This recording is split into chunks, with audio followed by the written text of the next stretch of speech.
ሰላም እንዴት ናችሁ? ላይክ እና ሰብስክራይብ እያደረጋችሁ ወደ ፊልሙ ሲጀምር እንደ አውሮፓውያን አቆጣጠር ጥቅምት 1 1994 ጠዋት ላይ ነበር። አንድ ሄኑ የተባለ ቆንጅዬ ወጣት ወደ አንድ ዳቦ መጋገሪያና መሸጫ ይገባል። ምንም እንኳን የዛን ቀን ሱቁ ባይከፈትም ሱቁ ውስጥ ካለችው ሚሱ ጋር ለመጀመሪያ ጊዜ ተዋወቃል። ሄኑ ቶፉ የተባለ ዳቦ ፈልጎ ቢመጣም ስላላገኘው ፊቱን አዙሮ ሊወጣ ሲል አንድ የሬዲዮ ፕሮግራም መሸጫው ሲጀምር ይሰማል። የፕሮግራሙ አስተዋዋቂም አዲስ የስራ ዘመን ለብሮድካስቱ እንደሚሆን ሲናገር ሄኑ ድንገት የሆነ ተስፋ ውስጡ ይሞላል። እናም በውስጡ ምናልባት የሆነ ታምር ይፈጠር ይሆናል ይልና ከመሸጫው ይወጣል። በሁኔታው የተገረሙት ሚሱና ትልቋ ሴትዮ ኡጃ በመስኮቱ ሲሄድ ተከትለው ያዩታል። ኡጃም ለሚሱ በኮሪያ ሰዎች ለመጀመሪያ ጊዜ ከእስር ቤት ተፈተው ሰው ካገኙ ነጭ ቶፉ ዳቦ ይገዛሉ ትላታለች። ሚሱም እንዴት ያንን የመሰለ ልጅ ከእስር ቤት ይወጣል ብላ ነገሩን ማመን ያቅታታል። ሄኑ በሌላ ቀን በዛ ዳቦ ቤት በኩል ሲያልፍ የስራ ማስታወቂያ ተለጥፎ ያያል። ታሪኩ ወደኋላ ከ3 ዓመት በፊት ሲያሳየን ሄኑ የሁለተኛ ደረጃ ተማሪ ያለ አንድ ቀን ከጓደኞቹ ጋር ሆኖ ወደ ፎቁ ጣሪያ ላይ በመውጣት እየተጫወቱ ያለ ድንገት አንደኛው ተማሪ ከፎቁ ላይ ይወድቅና ይሞታል። እናም ያ ተማሪ የሄኑ የቅርብ ጓደኛው ስለሆነ ሄኑ ሊወድቅ ሲል አይቶት ሊያተርፈው እጁን ይዘዋል። ነገር ግን ሊያድነው ባለመቻሉ ጓደኛው ይሞታል። እዛ ያሉ ተማሪዎች ነገሩን ሲያዩ ሄኑ ገፍትሮ የጣለው መስሏቸው መስክረውበት ይታሰራል። ሄኑም ወደ ዳቦ ቤቱ ገብቶ ስራ መስራት ማገዝ ይጀምራል። እናም ሁኔታውን ያዩት ኡጃና ሚሱ ፈርተው ዳር ሆኖ ያዩታል። ኡጃም ባለፈው ህይወቱ አሁን ላይ ልትገምተው አልፈለገችም። እናም ጊዜያት ሲያልፉ በመሃላቸው ያለው የሚያስፈራ አየር ይቀየርና አብረው በደንብ መስራት ይጀምራሉ። ኡጃም ስለ እስር ህይወቱ ለማወቅ ስለጓጓች ትጠይቀዋለች። በመጀመሪያ ሄኑ ግትር ቢሆንም በኋላ ግን ማውራት ይጀምራል። እናም እስር ቤት እያለ ከነዚያ ብረት ዘንጎች ኋላ ቆሞ ሁሌም የውጭውን ብርሃን እያየ ሬዲዮ ያዳምጣል። ጋዜጠኛውም በፕሮግራሙ መጨረሻ ስለ ሰዎች በህይወታቸው ከረጅም ጊዜ በኋላ ስለሚያገኟቸው ሰዎች ሲያወራ እንደሚሰማውና እሱም ከዛ ወጥቶ ለመጀመሪያ ጊዜ ሰው የሚያገኝበትን ቀን አንዴ በጉጉት አንዴ ደግሞ ተስፋ በመቁረጥ ውስጥ ሆኖ ይጠባበቅ እንደነበር በስተመጨረሻም ወደ ውጭ ዓለም ሲመለስ ሁሉ ነገር የተለየ ነበር። እናም ለዛ ነበር የመጀመሪያ ቀን ሚሱን ሲታወቃት ተአምር ያለው። ሚሱም ለማለት የፈለገውን ትረዳዋለች። እናም ቀስ በቀስ ሚሱ ኡጃና ሄኑ እንደ ትንሽዬ ቤተሰብ ሆነው እዛው መጋገሪያ ውስጥ ይኖራሉ። አብረው ጥሩ ጊዜያትንም ያሳልፋሉ። በሄኑ እዛ መስራት ምክንያት ብዙ ወጣት ሴቶች እሱን ለማየት ብለው ዳቦ ሊገዙ እንዲመጡ አድርጓል። ሚሱ ግን ከዛ ሱቅ ታባረራቸው ነበር። አንድ ዝናባማ ቀንም ሁለቱም ከሱቁ ውጪ ጎን ለጎን ተቀምጠው በሬዲዮ ዘፈን እያዳመጡ ሄኑ ፈገግ ይላል። እናም የሱ ውብ ፈገግታ የሚሱን ልብ ያቀልጠዋል። የሚሱ መኖር ደግሞ ሄኑ ህይወት ውስጥ ለነበረው ጨለማ ጥርት ያለ ብርሃን ሆናለታለች። የገና በዓል ሲደርስም ሄኑና ሚሱ የገና ዛፉን እያስጌጡ ሄኑ ሚሱን ቀስ ብሎ ያያትና ለራሱ እንዴት እንደምታምር ይናገራል። እናም ለማስታወሻ የሚሆን ፎቶ ይነሳሉ። ነገር ግን ማታ ላይ ጓደኛው ከፎቅ ሲወድቅ የነበሩ ተማሪዎች ወደዚያ ዳቦ ቤት ይመጣሉ። ሄኑ እነሱን ሲያይ ፊቱ ላይ የነበረው ደስታ ወዲያውኑ ይጠፋል። ኡጃም ቶሎ ብላ ታስወጣቸዋለች። ነገር ግን የጥፋተኝነት ስሜት የተሰማው ሄኑ ደሞዙ እንዲሰጡት እስከዛሬ የሰራበትን ይጠይቃቸዋል። ከዚያም እያዩት ከነዛ ልጆች ጋር ይሄዳል። ነገሩንም እያየች የነበረችው ሚሱ በጣም ታዝናለች። በሌላ ቀንም ድንገት በአጋጣሚ ሄኑ ከነዚያ ልጆች ጋር ይገናኛል። እናም ማናቸውም የሚሰማቸውን እውነት ሳያወሩ ትቷቸው ይሄዳል። መቼም እንደማይመለስ ያመነችው ሚሱ በዚያው ዳቦ መጋገሪያ ውስጥ መስራቷን ትቀጥላለች። እናም የሚመጣበትን ቀን ትጠባበቃለች። ነገር ግን ፈጽሞ አልተመለሰም ነበር። እናም 1997 የኤዥያ ሀገራት ኢኮኖሚ መቃወስ ይጀምራል። በዚያም የተነሳ ዳቦ መጋገሪያው ይዘጋል። ሚሱም በኮሪያ ኮሌጅ ተምራ ትመረቃለች። እናም ከተመረቀች በኋላ ሚሱ ስራ ብትፈልግም በኢኮኖሚው መውደቅ የተነሳ ስራ ታጣለች። በስተመጨረሻም ግን ሁለት የተለያዩ የስራ እድሎችን ታገኛለች። አንደኛው በጣም የምትወደው የሬዲዮ ጣቢያ ውስጥ በትርፍ ሰዓት መስራት ሲሆን፣ ሌላኛው ደግሞ ሙሉ ጊዜ የሆነ አንድ የወረቀት ማተሚያ ድርጅት ውስጥ ነበር። ሚሱም ለመኖርና ችግርን ለመጋፈጥ ስትል የምትወደውን የሬዲዮ ስራ ትታ የማተሚያ ድርጅት ውስጥ ለመስራት ተወስናለች። ኡጃም አግብታ ትንሽ ሱቅ ከፍታለች እና የቆጠበችውን ገንዘብ ሙሉ በሙሉ ለሚሱ የትምህርት ክፍያ ውሏል። ሚሱን በጣም ነው የምታመሰግናት። አንድ ቀን ማታም ላይ ሄኑ አንዲትን ትልቅ ሰው ተሸክሞ ወደ ቤቷ እየወሰዳት ሳለ ድንገት ከቆመችው ሚሱ ጋር ከ3 ዓመት በኋላ ይተያያሉ። ሁለቱም ሲተያዩ በጣም ደስተኛና ስሜታዊ ይሆናሉ። ሄኑም ሴትየዋን ቤቷ ካደረሳት በኋላ ወደ ሚሱ ተመልሶ ማውራት ይጀምራሉ። እናም የዩኒቨርሲቲ መግቢያ ፈተናውን ተፈትኖ እንዳለፈ ሲነግራት ሚሱ ከዚህ ሁሉ ጊዜ በኋላ በዚህ ሁሉ ሁኔታዎች ውስጥ አልፎ በመማሩ ትደነቃለች። እናም ደስታውን ለማክበር የውጃ ትንሽዬ ሱቅ እንዲመጣ ትጠይቀዋለች። ነገር ግን በስልኩ የሆነ መልእክት ይገባለታል። ሄኑም ሲያነበው በቀጣዩ ቀን ወደ ውትድርና እንዲገባ የሚል ነበር። ሚሱም ትንሽ ታዝናለች። ነገር ግን ድጋሚ ተገናኝተው ጊዜ ማሳለፋቸውን በማሰብ ትደሰትና ታመሰግናለች። ምሽቱን በሙሉ እጅ ለእጅ ተያይዘው ወክ በማድረግ ጊዜ ያሳልፋሉ። በኋላም ቤት ይደርሱና ሚሱ ተሰናብታው ትገባለች። ሁለቱም መለያየት አልፈለጉም። ሄኑ ሚሱ ከገባች በኋላ እጁ ባዶ እንደሆነ ይሰማዋል። ሚሱም ገብታ በዛው መለያየት አቅቷት እንደምንም ድፍረቷን ሰብስባ እየሄደ ያለውን ሄኑን ትጠራዋለች። እናም ትንሽዬ ክፍል እንዳለ ነግረው እዛ ሊያድር ይስማማል። ከዚያም ከመግባቱ በፊት ቶሎ ብላ ቤቱን ታስተካክለዋለች። ከዚያም ትንሽዬ የሚበላው ነገር ትሰጠዋለች። ቢራ አምጥታ ሲከፍተው ድንገት አየሩ ይወጣና ይገነፍላል። በዚህም ፈገግ ይላሉ። ታዲያ የሚተኛበትን ፎጣ ለማውረድ ሚሱ አንድ ቁምሳጥን ጫፍ ላይ ትወጣለች። ሄኑም ጠጋ ብላ የወጣችበትን መሰላል እንዳትወድቅ ይዘዋል። ከዚያ ግን ፎጣው ከላይ ይወድቅና ይመታዋል። ሁለቱም በሁኔታ ይስቃሉ። ከዚያም ሚሱ የውጃን ትልቅ ቲሸርት ትሰጠዋለች። ግን ባልጠበቀችው መልኩ ቲሸርቱን ሲለብሰው ልኩ ይሆናል። ግን ሚሱ እንዳይደብረው ብላ አልሳቀችም። የሰጠችው ቲሸርት የለቀቀ ክር ነበረው። ሚሱም ቀስ ብላ በላይተር ክሩን ታቃጥልለታለች። የዚያን ቀን ማታም ሄኑ ለሚሱ ድንገት ለምን እንደጠፋ ይነግራታል። ከነሱ ጋር ማታ የወጣ ሰዓት ከጠጡ ሰዎች ጋር ትንሽ ይጋጫል። እናም በተፈጠረው ግጭት ምክንያት በድጋሚ ወደ እስር ቤት እንደተመለሰና ሁሌም ወደ መጋገሪያው ተመልሶ እሷን ለማየት ሲጓጓ እንደኖረ ይነግራታል። ይህንን ስትሰማ እጁን ትይዘውና ሁለቱም ለረጅም ጊዜ ደብቀውት የነበረውን ስሜት ይገልጻሉ። ሌሊት ላይ ሚሱ ለሄኑ ኢሜል ትከፍትለታለች። ቢራራቁ እንኳን በመልእክት እንዲያወሩ ብላ ነበር። ቁጥሩም ከእስር ቤት የተፈታበት ቀን ነበር።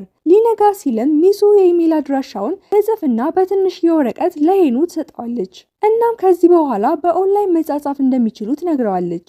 ከዚያም መልሰው እዚህ ቦታ ለመገናኘት ቃል ተገባብተው ሊሰነባበቱ ሲሉ እንዳሰቡት መገናኘትና ማውራት ቀላል ሊሆን እንደማይችል እየገመቱ ከዚህ በኋላ መቼ እንደሚገናኙ ባያውቁም ተቃቅፈው ይሰነባበታሉ። ከዚያም ሄኑ እንደምንም ድፍረቱን ሰብስቦ ይስማታል። እናም በፍርሃት በድብብቆች ላይ የነበረው ግንኙነታቸው አንድ ደረጃ ከፍ ይላል። ሄኑም ወደ መኪናው ገብቶ ከተቀመጠ በኋላ የሰጠችውን ወረቀት ሲያዩ ይናደዳል። ምክንያቱም የኢሜል አድራሻው ብቻ እንጂ የይለፍ ቃሉን ረስታው አልጻፈችለትም ነበር። በኋላ ሚሱ የይለፍ ቃሉን መርሳቷ ትዝ ይላትና ካዳመጠ ብላ ሁለቱም የሚወዱት የሬዲዮ ፕሮግራም ላይ መልእክት ትነግርለታለች።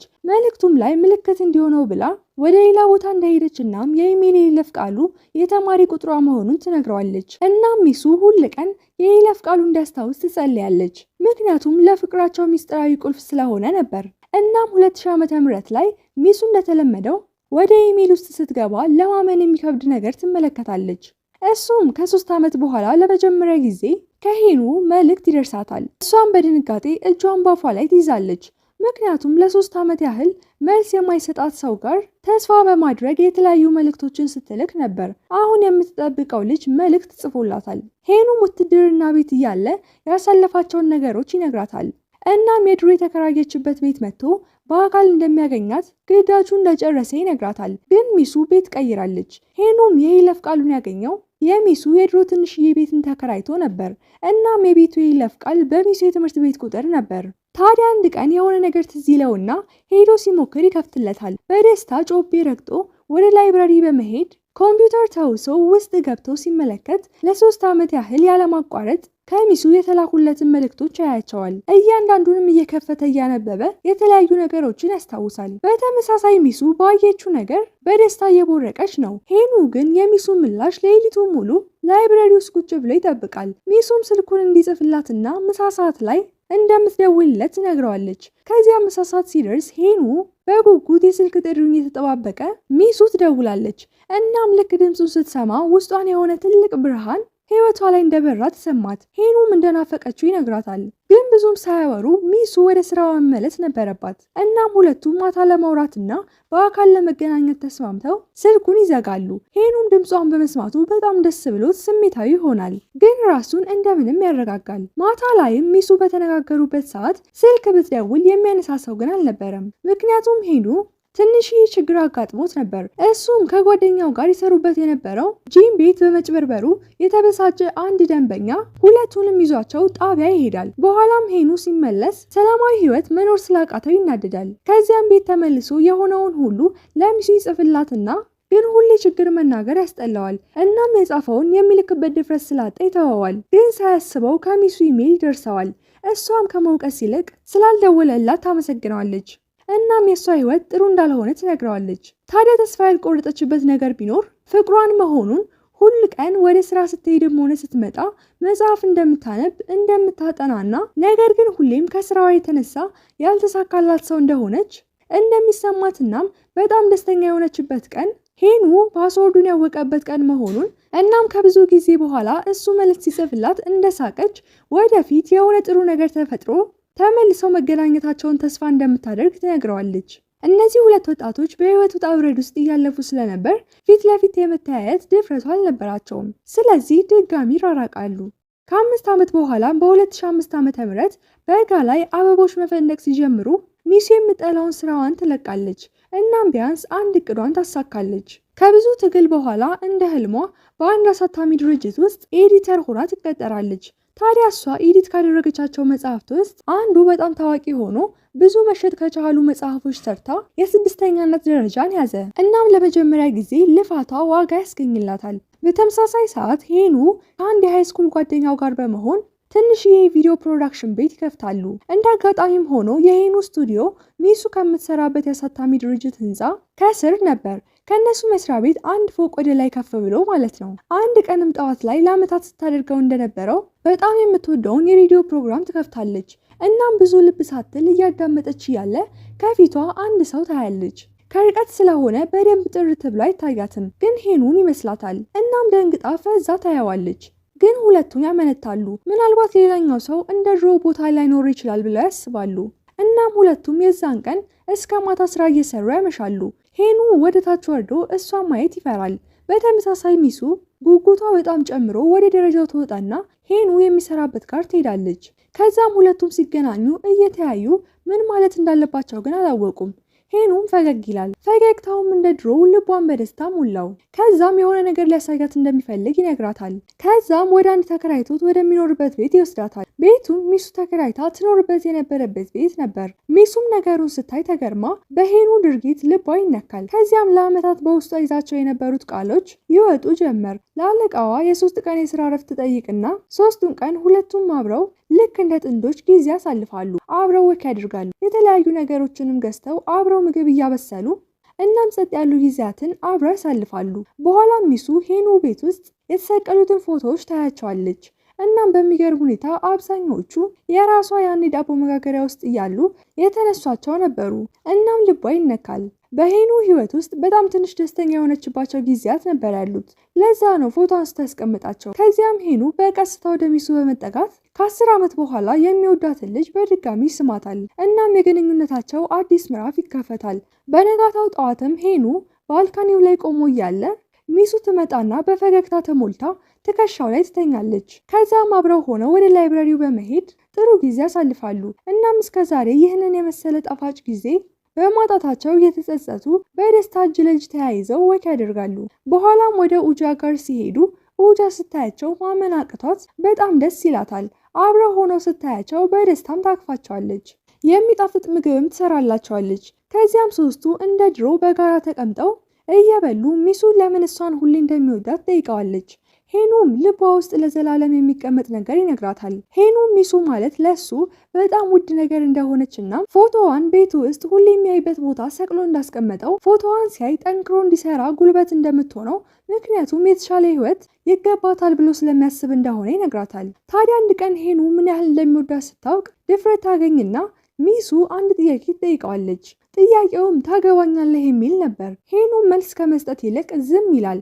ለረጅም ጊዜ ዝም ማለቱ ግን እሷን ማግባት ስላልፈለገ ሳይሆን ሄኑ በህይወቱ ብዙ ያልተሳካላቸው ችግሮች ስላሉ ነው። የዚያን ቀን ማታ ሄኑ ሚሱን እጁ ላይ አስተኝቷት እንቅልፉን ሳይተኛ ቁጭ ብሎ ያስባል። ሚሱ ስለ ትዳር የጠየቀችው የአሳታሚ ድርጅቱ ተጠሪ ሚሱን እንደሚፈልጋት ስላወቀች ነበር።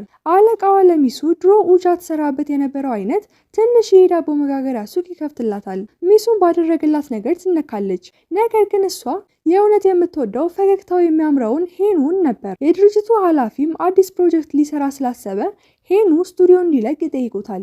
ስቱዲዮን እየተዟዟረ ሲያይም አንድ ጥግ ላይ የተሰቀለውን የሚሱን ፎቶ ያየዋል። እንዳሁኑ ቆንጆ መሆኗን ይጠይቀዋል። የዚህን ሰዓት ሄኑ ፊቱ የቆመው ሰውዬ የስቱዲዮ አከራይ ብቻ ሳይሆን ፍቅሩን ሊነጥቀው የመጣ ተፋላሚ መሆኑን ይረዳል። ከዚያም ሰውየው መኪናውን አስነስቶ ሲሄድ ከኋላ ይከተለው ጀመር። እናም ያለማቋረጥ በዛ ፀሐይ መኪናውን ተከተለው። ከሚሱ ጋር ያለውን ግንኙነት ላለመነጠቅ ብሎ ላቡ እየተንቆረቆረ መኪናውን ተከተለው። መኪናው ውስጥ የተቀመጠችው ሚሱ በመስታወት ሄኑ ሲሮጥ እያየችው እንባዋን ለመያዝ ሞከረች። ከአቅሟ በላይ ሲሆን መኪናውን አስቁማ ወጥታ ትቆማለች። ሄኑን በደስታ ሂዶ ያቅፋታል። እናም ድጋሚ ፍቅሩን ይገልጽላታል። ግን ሚሱ ሄኑ ስትገፋ ይደነግጣል። ምንም እንኳን ብትጎዳም ሚሱ ሄኑ ሲሰቃይ ማየት አትፈልግም። እናም ወደ መኪናው መመለስ ከጀመረች በኋላ ተመልሳ አንድ ሰው ከልብ ስትወድ በሰውየው ብትናደድም እንኳን ጉዳታቸውን ግን ማየት አትፈልግም ብላው ጥላው እያለቀሰች ወደ መኪናው እየሮጠች ትመለሳለች። በዚያን ሰዓት ሄኑ ምን ያህል ስህተት እንደነበር ያስተውላል። ለ11 ዓመት ሚሱ ለህይወቱ የሚከተላት ብርሃን ነበረች። እናም ሁሌም ሲያያት ይፈልገው የነበረው የህይወቱን ጥሩ ጎን ብቻ ነበር። ግን የሆነ ሰው በግዴለሽነት የእሱን ያለፈ የጨለማ ህይወት ሲገልጥ የሚሰማውን ስሜት ለመደበቅ ይሞክራል። የሄኑ ጓደኛ የነበረው የዩንግ የሙት ዓመቱ ጊዜ ጓደኛማቾቹ በአንድነት ሆነው ነገር ግን ማንም ከመኪና ወርዶ እህቱ ጋር መሄድ አይፈልግም። ምክንያቱም የሚጠብቃቸው ቁጣና ውርደት እንደሆነ ስለሚያውቁ ነው።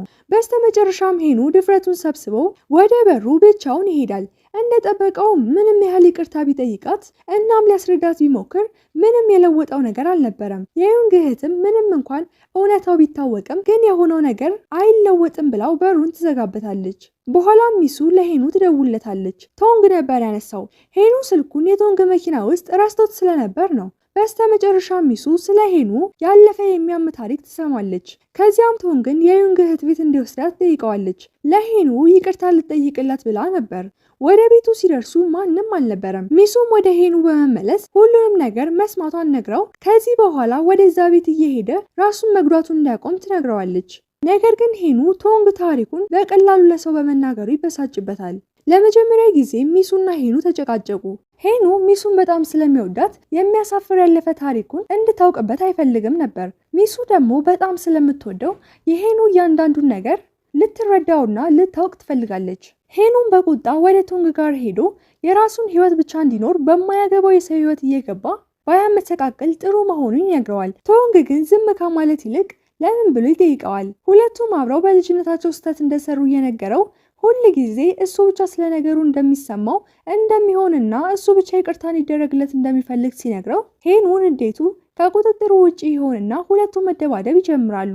ከተደባደቡ በኋላ ቶንግ መሬቱ ላይ ተቀምጦ ማልቀስ ይጀምራል። በዚያን ሰዓት ቶንግ ህይወቱን ሲያራምድበት የነበረበትን መንገድ እያሰበ ይጸጸታል። በጣም የደከመውና ያዘነው ሄኑ ወደ ውጃ ሱቅ ይሄድና ሾርባ ይበላል። ከዚያም ወደ ቤቱ ሲመለስ ሚሱ የለችም ነበር፣ ሄዳለች። ቤት ውስጥ የቀረው የሰራችለት ትኩስ ምግቦች ብቻ ነበሩ። በቀጣዩ ቀን ጠዋት ሄኑ ወደ ስቱዲዮ ይሄዳል። ነገር ግን ባዶ ነበር፣ በሩም ተዘግቷል። በጣም ያዘነው ሄኑ በፍጥነት ወደ ህንፃው ማናጀር ጋር በመሄድ በውስጡ የነበሩትን ፎቶግራፍ እንደሚያገኝ ተስፋ በማድረግ ሲጠይቀው የአሳታሚ ድርጅቱ ተጠሪ እንደወሰዳቸው ይረዳል። በንዴትም ሄኑ ሰውየው እንደሚጠላው ይነግረዋል። ነገር ግን የድርጅቱ ማናጀር ፈገግ ይላል።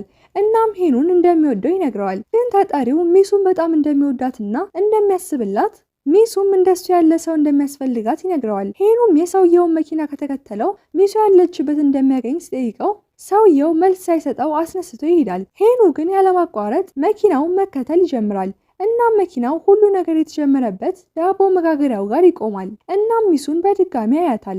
ከዚያም ሲጠራት ዞራ ታያዋለች። ነገር ግን እያዘነች ወደ ድርጅቱ ተጠሪ መኪና ውስጥ ትገባለች። ሄኑ ሚሱ ጥላው ስትሄድ ሲያያት ዓለም የተደፋችበት ያህል ይሰማዋል። ሁለቱም ስለ ፍቅራቸው የሚያስቡበት ጊዜ ስላስፈለጋቸው ትንሽ ጊዜ ወስዳሉ።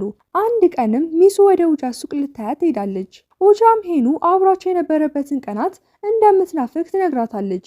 እሷም አንድ ቀን ተመልሶ መጥቶ ዳቦ መጋገሪያ ሱቁን እንድትከፍት እንደሚረዳት ቃል ገብቶላት እንደነበር ነገረቻት። ከዓመታት በፊት ሚሱ ለሄኑ በሱ እንደምታምን ነግራው ነበር። ነገር ግን ረስተዋለች። ግን ሄኑ በፍጹም አልረሳውም ነበር። ምክንያቱም ከዚያ በፊት ማንም ሰው በሱ እንደሚተማመንበት ነግሮት ስለማያውቅ ነው። በስተመጨረሻ ሚሱ ሄኑ በጣም እንደተጎዳ ትረዳለች። አይኗም እንባ እየሞላው ድሮ አብረው ወደሚኖሩበት ቦታ ትሄዳለች። ታዲያ በውስጡ ብዙ ያለፉ የሚያሙ ታሪኮችን ይዞ እሷ ፊት የሚስቀው ልጅ ናፈቃት።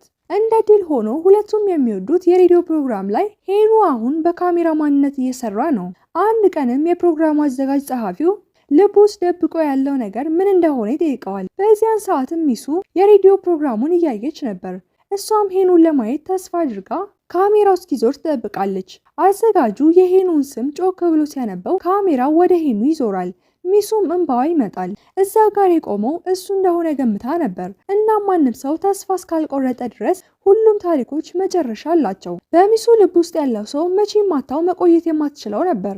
ከዓመታት በፊት ሄኑ ነበር እየሮጠ እሷ ምን ያህል አስፈላጊ እንደሆነች ያሳያት። አሁን ደግሞ የሚሱ ተራ ነው።